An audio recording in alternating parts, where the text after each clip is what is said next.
Every country is drowning in IOUs. The United States alone owes more than most of us can even picture. And yet, markets stay calm. Pensions keep paying. And the machine keeps humming. That is the fear most people never say out loud.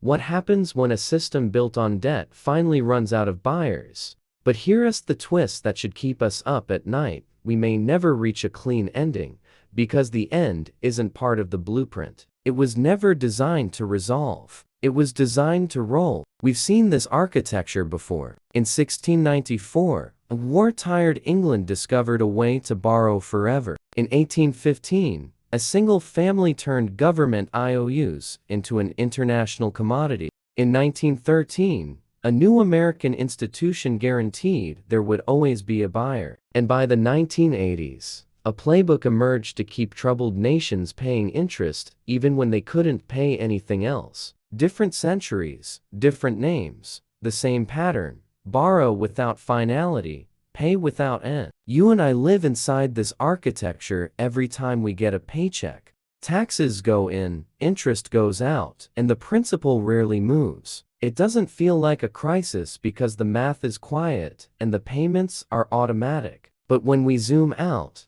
a strange paradox appears. If everyone owes, who is truly owed? The answer isn't a single villain or a smoky back room. It's a self-referential system. Bonds are assets on one balance sheet and liabilities on another. Your retirement fund depends on a promise that your taxes also feed. We are both the payer and the paid, the debtor and the creditor, the host and the guest at the same table. That's why the usual debates: should we pay it off? Or should we cancel it? Miss the deeper truth. Pay everything down, and you shrink the money that greases the wheels. Cancel it, and you torch the collateral that holds the wheels on. The system's elegance, some would say trap, is that any exit looks like collapse. So our journey tonight isn't a hunt for monsters. It's a guided tour through 4 pivotal moments when rules changed, when debt became permanent, when it became tradable everywhere, when a guaranteed buyer appeared,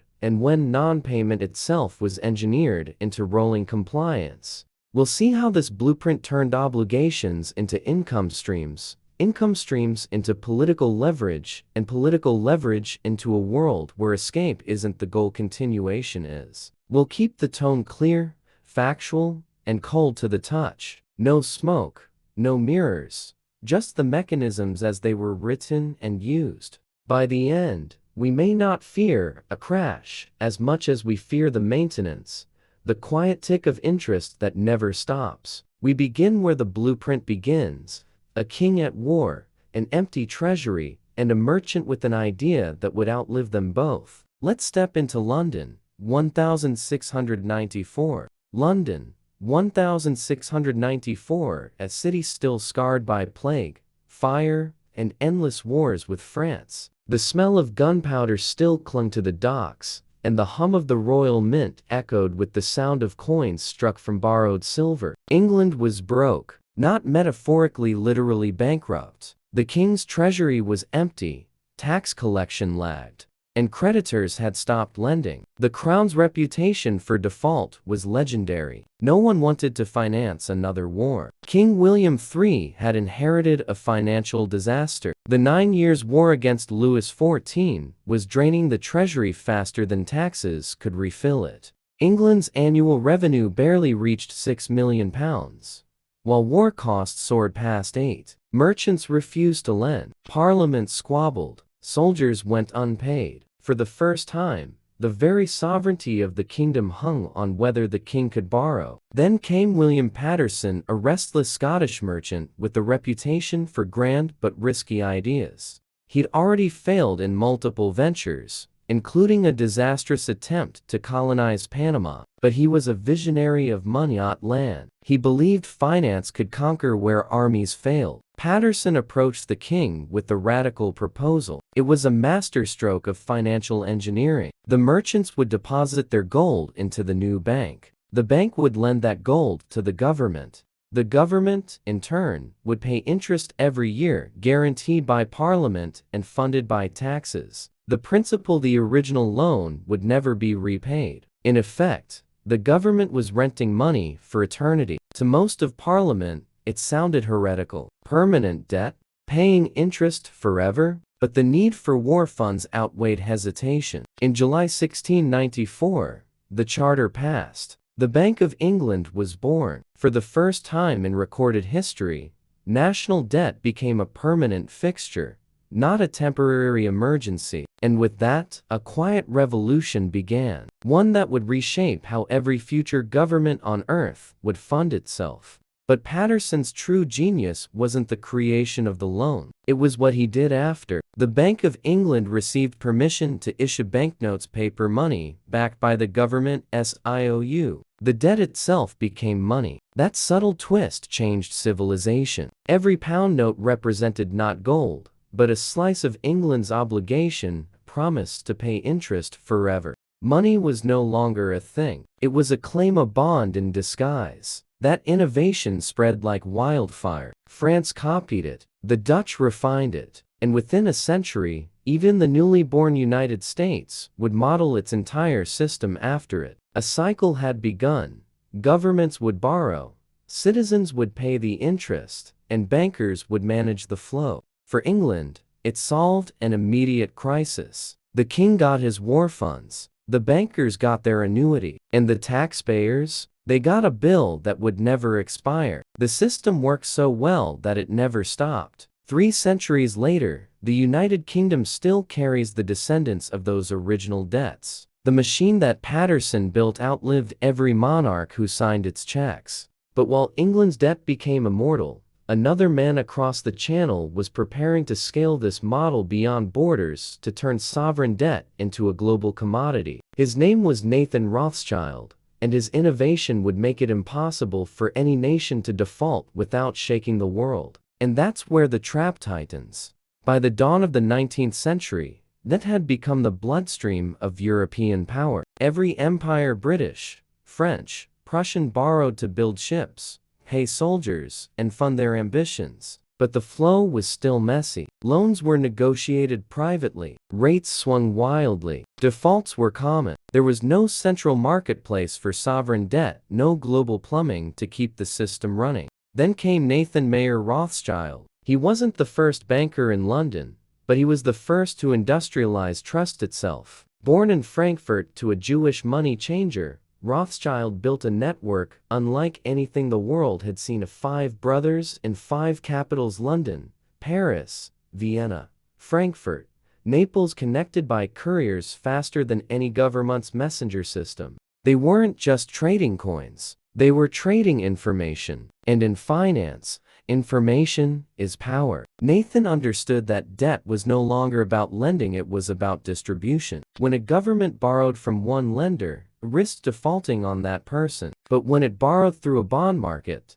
the debt could be spread among thousands of investors. No one carried the full risk, and when everyone had a small piece of the obligation, default became politically impossible. That was the Rothschild genius. Transform loans into liquid instruments. Make government debt tradable, not personal. Turn obligation into opportunity. During the Napoleonic Wars, this model proved unstoppable. Britain needed vast sums to fight Napoleon, and Nathan Rothschild became the indispensable middleman. He purchased government bonds in bulk at a discount, then resold them to investors at a markup. The government got cash fast. Rothschild pocketed the spread. Investors received a safe asset that paid steady interest. But behind the elegant math was something darker. Because Rothschild's couriers traveled faster than any official dispatch, he often knew the outcome of battles days before London did.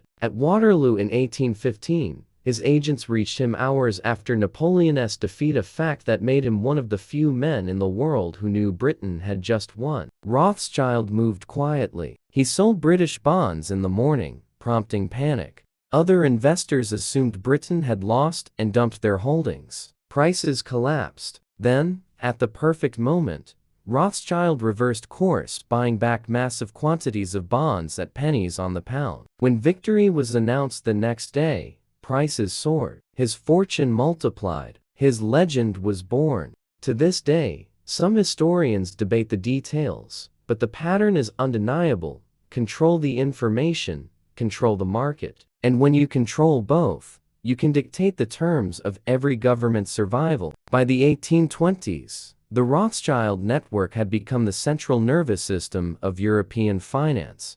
Governments no longer negotiated loans, they negotiated access to the Rothschild pipeline. Want to rebuild after war? Talk to London. Want to stabilize your currency? Talk to Paris. The family could raise or sink entire nations' credit with the single telegram. And here's the turning point that matters for us today. Before Rothschild, defaulting was painful but possible. A king could refuse repayment, lose face, and move on. After Rothschild, default became systemic suicide. Because the web was too interlinked, a single unpaid bond in Madrid could trigger panic in Amsterdam, losses in Frankfurt, and a liquidity crisis in London. No government wanted to be the one that broke the chain. This is the root of the modern debt trap. Not accidental, but evolutionary. When money circulates globally, stability depends on confidence. Confidence depends on payment. And payment requires constant borrowing to cover yesterday's promises. It's the same rhythm we live under now. Roll over, refinance, repeat. By industrializing debt, Rothschild turned a local instrument of necessity into a planetary system of dependence. Every bond became both an asset and a liability. Every crisis created new demand for safe debt. And from that loop, the first true global financial market was born. But no empire stays static. Across the Atlantic, a young nation called the United States was rising fast, industrializing, urbanizing, and dangerously decentralized. It had gold, factories, and ambition, but no unified mechanism to control its own credit. That vacuum would soon be filled by another architect of permanence, one who would make sure America could borrow forever. Enter J.P. Morgan and the birth of infinite debt. By the turn of the 20th century, the United States had outgrown its financial skin. Factories smoked, railroads crisscrossed the continent, fortunes ballooned, but the banking system was still a patchwork quilt of small, uncoordinated institutions. Every regional bank printed its own notes. Gold reserves swung wildly. A rumor could trigger a bank run by sundown. America was rich but unstable.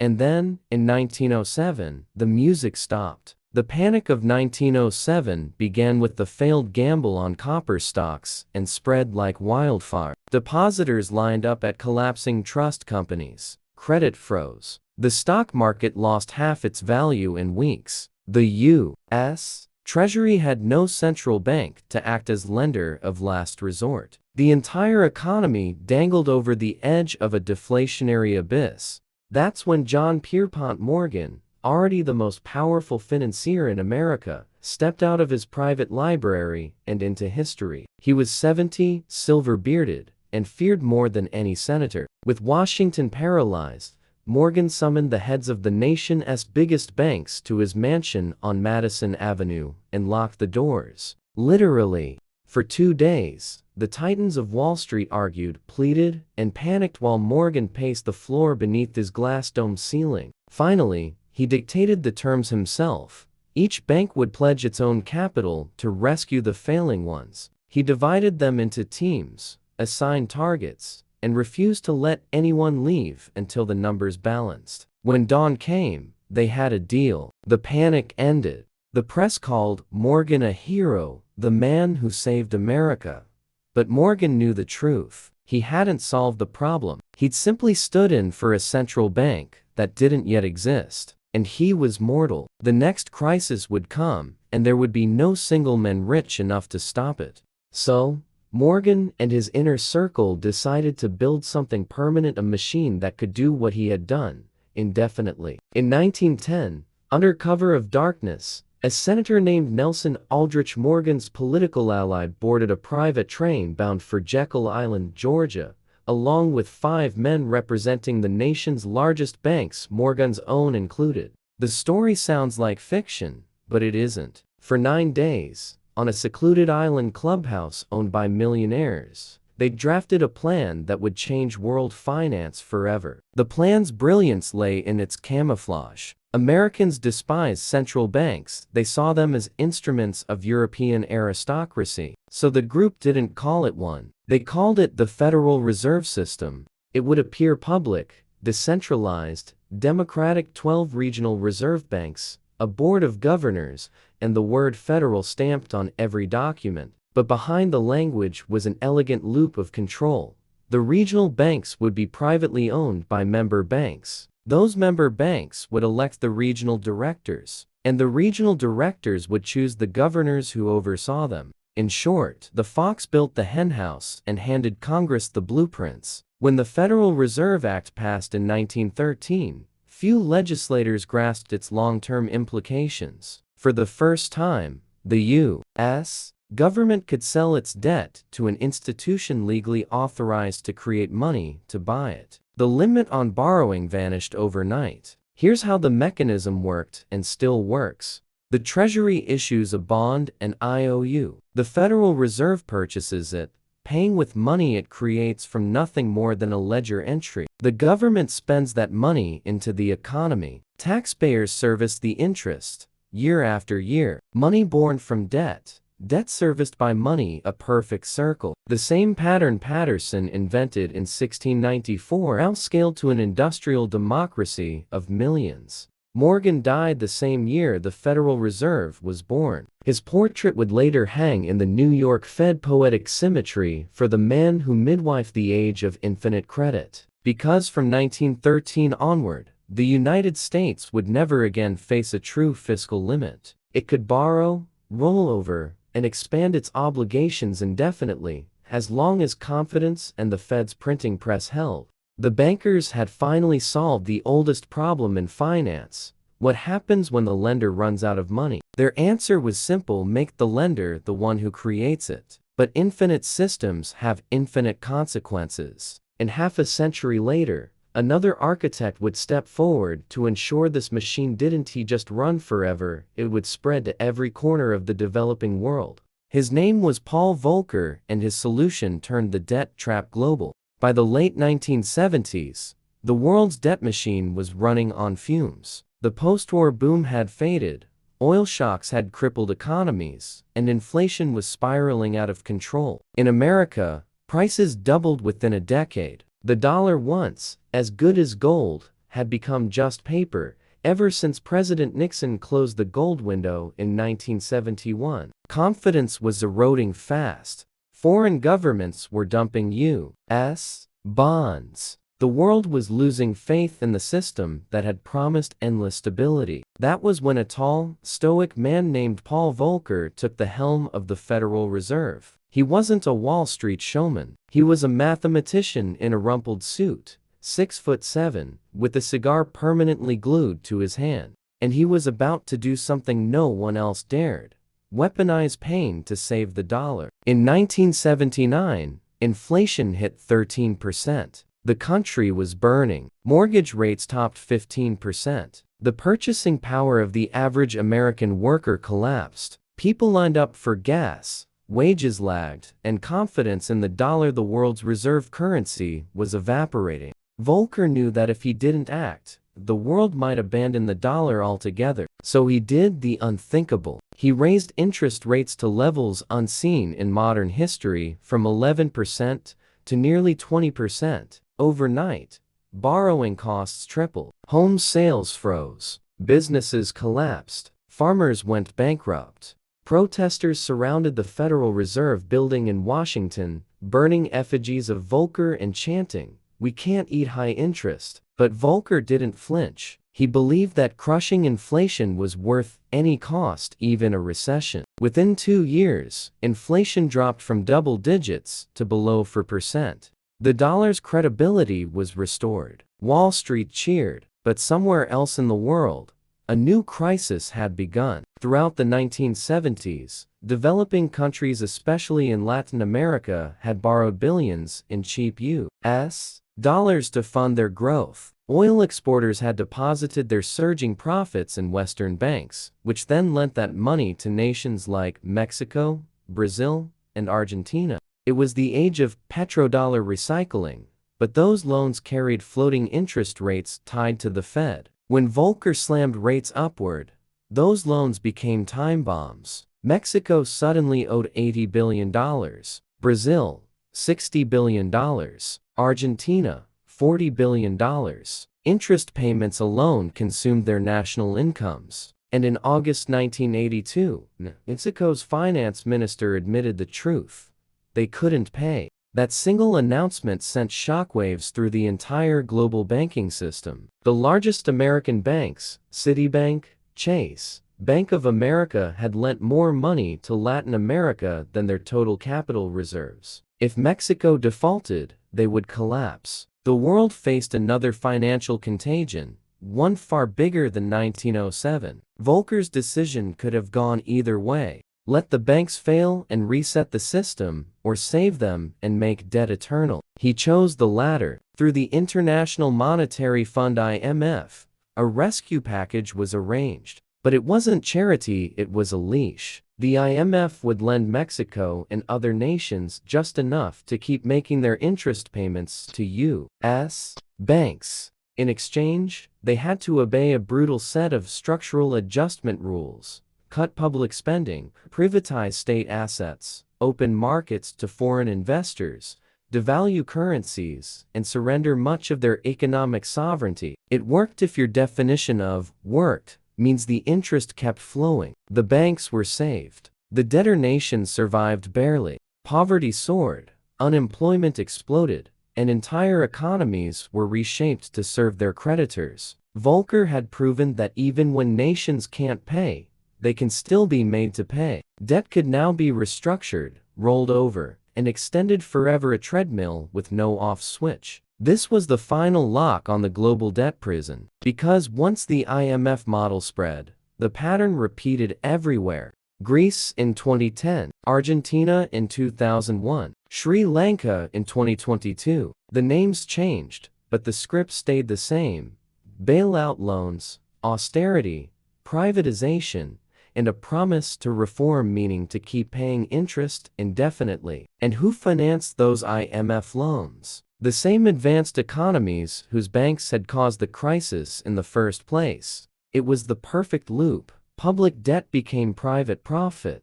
Again and again. Volcker died in 2019, celebrated as the man who saved the dollar. But history will remember him differently, as the man who globalized the debt trap. After him, no nation could simply default without consequences that rippled through every financial vein on earth. The blueprint was now complete.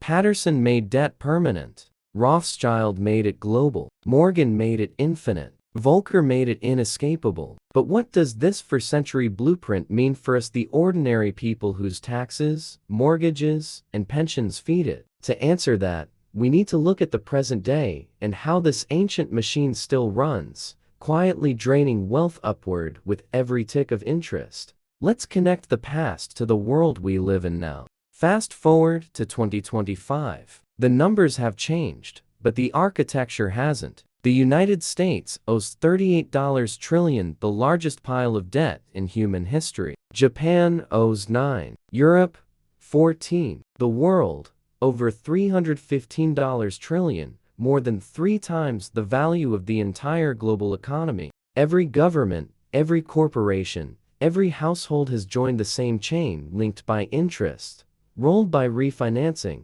sustained by faith. But here's the paradox that defines our age.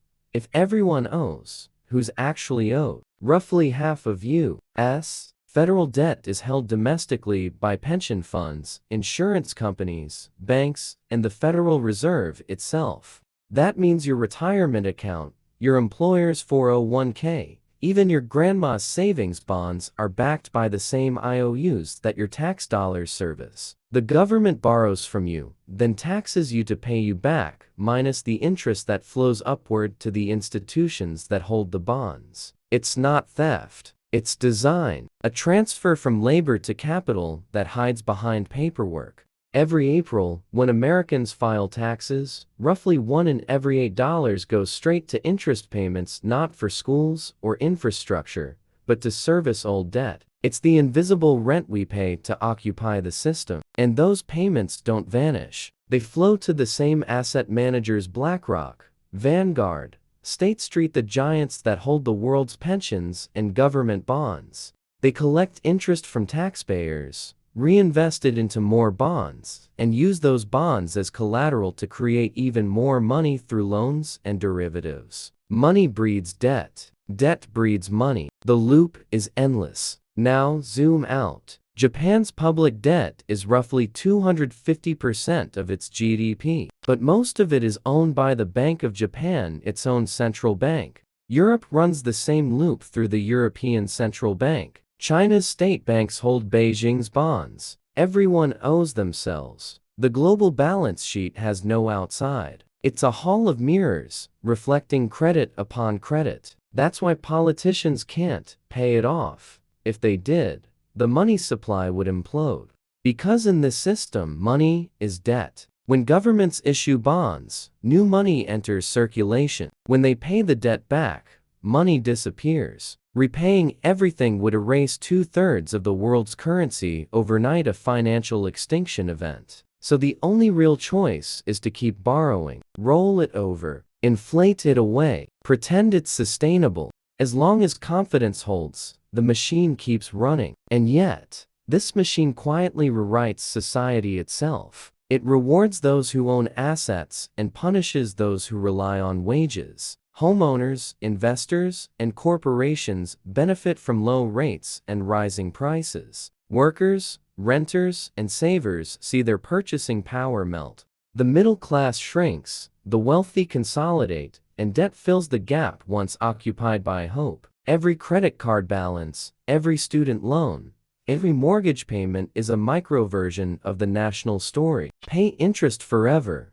rarely touch the principal, and call it progress. We live inside the logic that William Paterson designed: interest eternal, principle untouchable. But there's a silver lining, and we're willing to see it. When we understand that this is a design, an accident, we gain leverage. We can stop blaming individuals, the poor, the borrowers, even the taxpayers, and start seeing the architecture itself. Because the system isn't sustained by greed alone, it's sustained by ignorance. 3 lessons emerge from this long arc of history. 1. Debt is not temporary. It's the foundation of modern money. Every dollar in circulation is born from a loan. 2. Interest is not neutral. It's a built-in transfer of energy from those who work to those who own. 3. Confidence is everything. The system functions only as long as we all believe tomorrow's payments will come. Lose that belief, and the machine seizes. Keep it, and the cycle continues quietly, efficiently, forever. But belief is fragile, and for the first time in 50 years, cracks are showing: inflation, polarization, distrust in institutions, and a growing sense that the story can't keep running on faith alone. So what happens when the world's confidence finally runs out? When people stop believing that tomorrow's dollar is worth today's labor? That's where the next chapter begins, not in history books, but in our near future. Because every empire that lived on borrowed time eventually ran out of it. Every system built on confidence eventually faces its reckoning. And in 2025, the cracks are no longer invisible. The debt clock ticks past $38 trillion, the interest bill tops $1 trillion a year, and the public mood shifts from confusion to fatigue. People aren't angry that the government borrows, they're exhausted that it never stops. Deep down, we all sense it. Something about this rhythm can't last forever. But history offers clues, and it's rarely subtle. Every empire that mastered credit, from Rome to Spain to Britain, reached the same fork in the road. Their leaders faced 3 choices, and we face them again today. Path 1.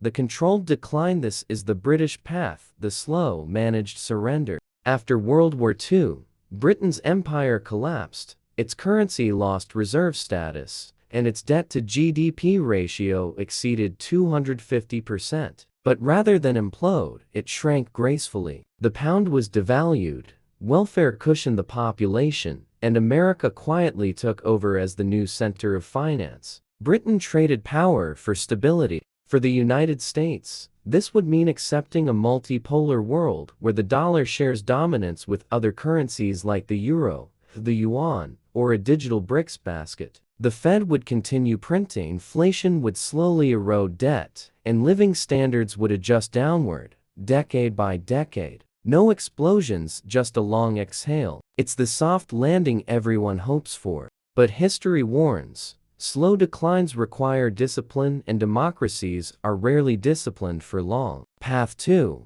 The chaotic reset. This is the Roman path: denial, excess, and collapse. In Rome's final centuries, emperors debased their silver coins to pay soldiers and fund wars. Inflation soared. Trust evaporated. Eventually, trade reverted to barter, armies mutinied, and the empire fractured. Sound familiar? For the modern world, a chaotic reset could come through a confidence shock, a loss of faith in the dollar, a sovereign default, or a wave of bank failures triggered by over-leveraged assets. Imagine the 2008 crisis, but systemic, not sectoral. Credit freezes, currency runs, and governments scrambling to print faster just to stand still. Every bailout would buy less time. Every fix would feed the next crisis. And eventually, the world would have to start over with a new currency system, new rules, and new winners. This scenario isn't fantasy. It's how every reserve currency before the dollar died. The Dutch guilder, the Spanish real, the British pound, all ended not with repayment,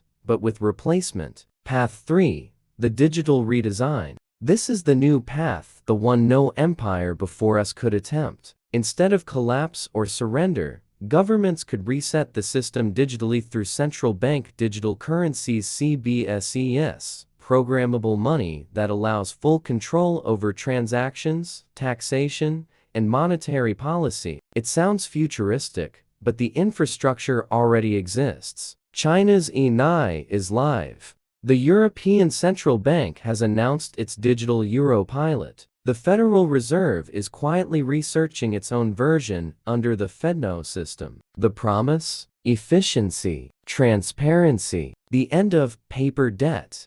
But beneath the surface, it's a new kind of control. If money itself becomes code, then debt, taxation, and even consumption can be monitored and manipulated in real time. The system could reset without collapsing. Inflation could be managed algorithmically. Defaults could be prevented by design. Yet it comes at a cost. Freedom becomes a line item on a balance sheet. These three paths: decline, collapse, redesign, are not predictions. They're probabilities. Which one we take depends on how long confidence can hold, how much trust remains in our institutions, and how much control the public is willing to trade for stability. And here's the irony. All three paths still rely on the same foundation: belief in the system itself. Even a digital reset needs faith. Without it, no code, no policy, no central bank can stop the unraveling. As Volcker once said,